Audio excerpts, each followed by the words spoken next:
I never thought I'd be grateful for my father's paranoia, but standing in that boardroom, watching my Uncle Robert systematically destroy my career, I finally understood why Dad had always told me to watch the watchers. My name is Mark Chen, and until exactly 8:43 a.m. on that Wednesday morning, I was the Chief Financial Officer of Chen Global Logistics, a company my father built from nothing into a $500 million enterprise.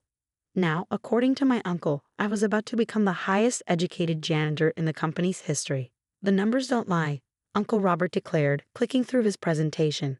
Each slide showed carefully crafted evidence of my supposed incompetence, missed projections, failed initiatives, questionable investments. Under Mark's financial leadership, we've seen a 40% decline in quarterly profits. The board members nodded grimly, buying every word. Why wouldn't they? Robert had spent the last 15 years as CEO, carefully placing his allies in key positions after my father's death. I was the last reminder of the old guard, kept around only because removing the founder's son too quickly might have raised eyebrows. Furthermore, Robert continued, his voice dripping with fake concern, we've discovered some irregularities in recent transactions. Nothing criminal, of course, but certainly concerning enough to warrant immediate action. I sat silently, watching the performance. 3 months ago, I would have been panicking, protesting, trying to defend myself. But that was before I found the first discrepancy in our shipping manifests. Before I noticed the pattern in our overseas transactions. Before I started really paying attention to the late-night meetings and mysterious new consulting firms. Given these circumstances, Robert announced, I propose an immediate reorganization. Mark will be removed from his financial duties and reassigned to our facilities maintenance department.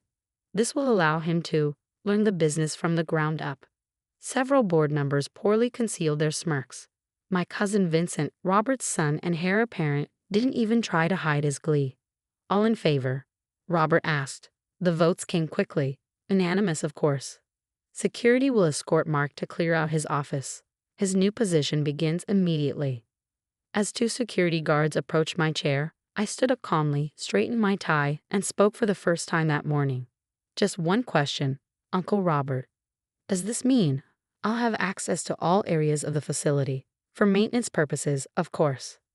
Something flickered in his eyes, uncertainty, maybe even a touch of fear. But it passed quickly. Of course, he said smoothly, every closet and corridor. Though I doubt you'll find the executive washrooms as comfortable as your private bathroom. More chuckles from the board.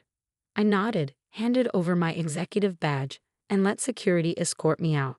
Behind me, I could hear Robert resuming the meeting, announcing Vincent's promotion to interim CFO.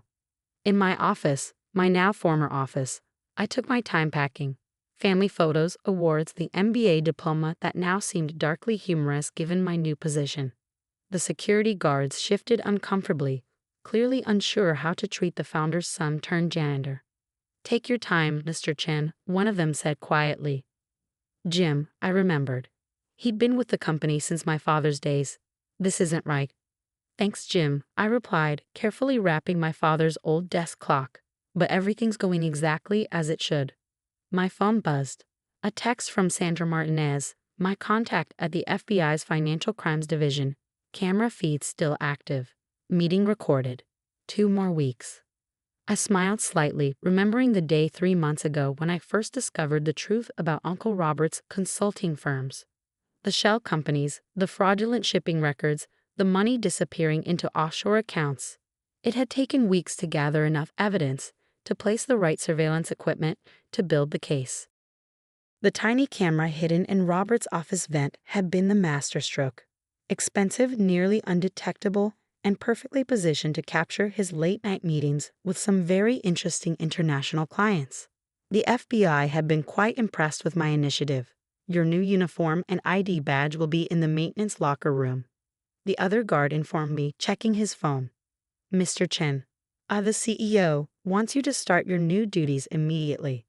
Wouldn't want to waste any time, I agreed, picking up my box of belongings. As we walked through the executive floor, I could see people quickly averting their eyes, uncomfortable with my fall from grace. Others watched openly, whispering behind their hands. In the elevator, I thought about my father. He'd always warned me about Robert's ambition, about the importance of keeping records and watching for signs. In family businesses, son, he'd said once, betrayal doesn't come from enemies. It comes from the people who smile at family dinners. The maintenance locker room was empty when I arrived. A new uniform hung in locker 23, complete with a badge that now listed my position as Facilities Maintenance Technician Level 1. The irony wasn't lost on me. I now had access to parts of the building most executives never saw. My phone buzzed again. Sandra, new shipment arriving Thursday, same pattern as others. Keep your head down. I changed into the uniform slowly, methodically, just as I'd done everything else for the past 3 months. Gathering evidence, building the case, watching Robert dig his own grave while thinking he was burying me. The maintenance supervisor, an older man named Frank, showed up as I was adjusting my new name badge. His eyes widened in recognition. Mr. Chen? They actually went through with it. He shook his head in disbelief. Your father would never have. It's just Mark now, Frank. I interrupted gently. And yes, they did. I understand I'll be reporting to you. He nodded uncomfortably. Yes, but this is crazy. You built our entire financial tracking system. And now I'll learn about maintenance. Starting with the executive floor, I think, especially the CEO's office. It needs special attention. Frank looked at me strangely but nodded. Whatever you say, Mr. Mark. Here's your master key card. It'll get you anywhere in the building. Standard procedure for maintenance staff. I pocketed the card, thinking about the camera in Robert's office, about the evidence accumulating on secure FBI servers, about Thursday's incoming shipment. Thanks, Frank. I have a feeling the next few weeks are going to be very educational. As I picked up my first work order of the day, I could hear Vincent's voice echoing down the hallway, already moving into my old office. Let him have it, I thought. In 2 weeks, he'd learn what I'd known for months. Sometimes the best view of corruption isn't from the executive suite. It's from the shadows where no one thinks to look. I grabbed my maintenance cart and headed for the elevator. There was work to be done, and not just the kind involving mops and buckets. Uncle Robert wanted me to learn the business from the ground up. Fine. I'd start by cleaning house. My phone buzzed one more time. Sandra again. New intel suggests bigger operation than previously thought. Your uncle's network goes deep. Stay alert. I pushed my cart into the elevator, pressed the button for the executive floor, and smiled at the security camera. Time to see what other secrets were hiding in the corners of Chen Global Logistics. After all, a good janitor needs to know every inch of the building they're cleaning, even the dirty parts. The next 10 days taught me more about Chen Global Logistics than 15 years in the executive suite ever had. Amazing what people will say in front of a janitor, as if the uniform somehow makes you invisible. Even more amazing what you can learn when you have access to every room in a 17-story building. Take the supposedly empty storage room on the 14th floor. The one that, according to the maintenance logs I was now responsible for, consumed as much power as a small data center. Or the loading dock that became surprisingly busy at 3 a.m. every Thursday when a series of unmarked trucks would arrive and depart within minutes. 3 more days, Sandra texted on Monday morning as I mopped the hallway outside Robert's office. Keep monitoring the Thursday shipment. We need to catch them in the act. Inside the office, I could hear Robert on the phone, his voice carrying through the door. Yes, everything's proceeding as planned. The boy's been neutralized. No, he doesn't suspect anything. The Chinese buyers are ready for Thursday's shipment. I smiled to myself, adjusting my earpiece that was transmitting every word to an FBI recording device. Robert never bothered to look up from his desk as I emptied his trash can, just like he'd never bothered to look up at the air vent where my camera had been recording for months. Vincent wasn't quite as composed. Every time I passed him in my new uniform, he'd make some snide comment, unable to resist gloating. Hey cousin, you missed a spot. Or the executive bathroom needs attention. Something really stinks in there. If he'd been paying attention instead of gloating, he might have noticed me spending extra time cleaning the empty storage room. Might have wondered why the janitor was so interested in the loading dock schedules. Might have questioned why his father's newly demoted nephew seemed so calm about his humiliation. But Vincent, like his father, had always suffered from terminal arrogance. Wednesday night, I received my final instructions from Sandra. Tomorrow's the day. Keep your distance from the loading dock at 3 a.m. Our teams will handle everything. I spent that night in the maintenance office, reviewing camera footage on my laptop. Not just from my hidden camera, but from every security feed I now had access to as part of the maintenance team. The evidence was overwhelming. Robert had turned our family's legitimate shipping company into a front for international smuggling. Those mysterious consulting firms, shell companies funneling money from Chinese investors who were really buying illegally exported technology. The power consumption in that storage room. A sophisticated computer system for encrypting transactions and falsifying shipping manifests. And tomorrow's shipment. According to the encrypted files I found, it was worth $50 million, their biggest illegal transaction yet. At 2:45 a.m., I watched on the security feeds as the usual unmarked trucks began arriving. Robert and Vincent were both there, unusual for that hour. They looked nervous. Final shipment before we transfer everything offshore, Robert was saying to Vincent. After this, we'll start dismantling the legitimate business. Blame it all on Mark's mismanagement. Vincent laughed. Too bad cousin Mark's too busy mopping floors to notice. The FBI raid was both beautiful and terrifying in its precision. Keens swept in from all directions, catching everyone by surprise. Robert's face as he was handcuffed was a study in disbelief. Right until the moment he saw me walking toward him, FBI badge now prominently displayed alongside my janitor's ID. You? He sputtered. But you were. Cleaning up the company, I suggested. Yes, Uncle Robert. That's exactly what I was doing. Sandra approached, holding up a tablet showing video from my hidden camera. Mr. Chen has been working with us as a confidential informant for months. The evidence is overwhelming. International smuggling, money laundering, tax evasion. Would you like to see the footage from your office? Vincent tried to run. He made it 3 steps before being tackled by an FBI agent. As he was led away in handcuffs, he shouted back at me, "You betrayed your own family." No, Vincent, I called after him. I protected my father's legacy. You and Robert betrayed everything he built.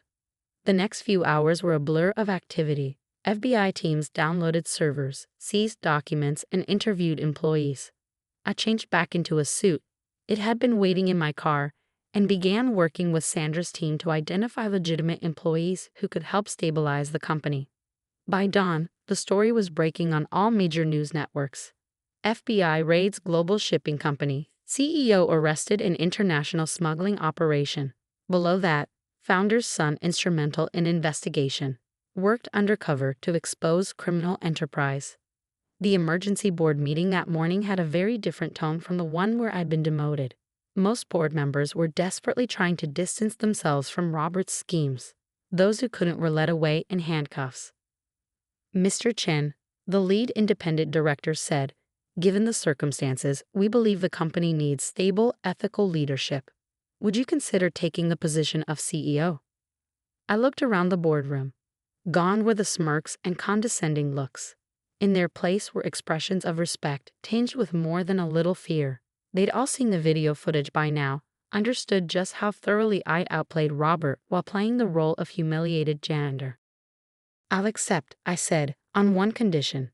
Frank from maintenance gets promoted to facilities director with a seat on the operations committee. He's one of the few people who treated me with respect when I was just a janitor."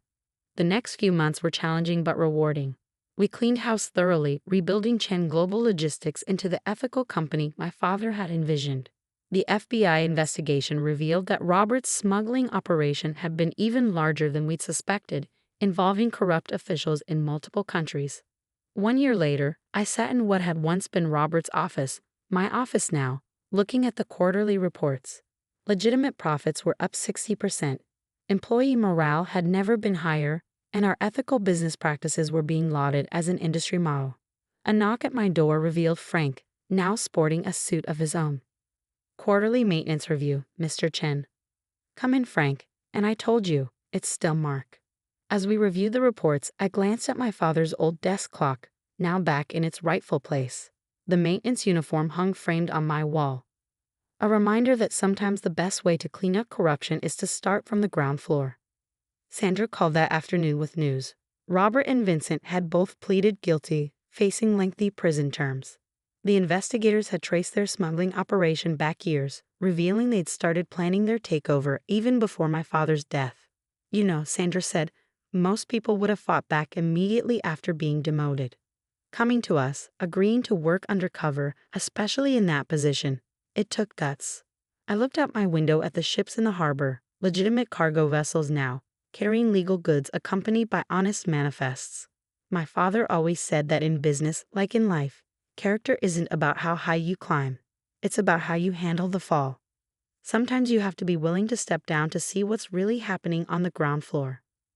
That evening, as I prepared to leave the office, I stopped to chat with a night janitor, something I did regularly now.